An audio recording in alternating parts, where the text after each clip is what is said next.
টি-20 সিরিজে আফগানিস্তানকে প্রথমবার হোয়াইট ওয়াশ করল বাংলাদেশ। শারজায় 2 সাইফের ঝলকে তৃতীয় টি-20 ম্যাচে কাবুলিওয়ালাদের 6 উইকেটে হারিয়েছে টাইগাররা।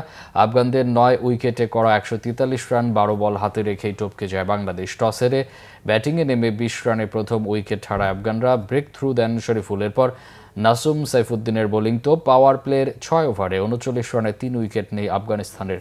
3 ওভারে 15 রান দিয়ে 3 উইকেট পাওয়া সাইফুদ্দিনের তোপে 98 রানে 8 উইকেট হারায় কাবুলিওয়ালারা। এরপর মুজিবুর রহমান ও দারুশ রাসুলির 34 রানের জুটি। রাসুলির রান 32, মুজিব অপরাজিত 23 রানে এবং আফগানিস্তান 9 উইকেটে তোলে 143। নাসুম ও তানজিমের সমান 24 রান দিয়ে 2টি করে উইকেট নেন।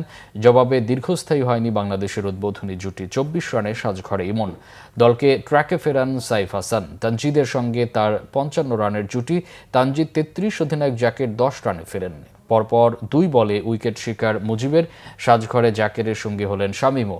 109 রানে 4 উইকেট হারানো বাংলাদেশকে জয়ের বন্দরে নিয়ে যায় সাইফ ও সোহান। 38 বলে 2, 4 ও 7 ছক্কায় 64 রানে অপরাজিত সাইফ। সিরিজের সফল ফিনিশার সোহান 18তম ওভারের শেষ বলে ছক্কা মেরে ফিনিশিং টানেন। টানা 3 ম্যাচে অপরাজিত সোহানের 35 রানের জুটিতে অবদান 9 বলে 10।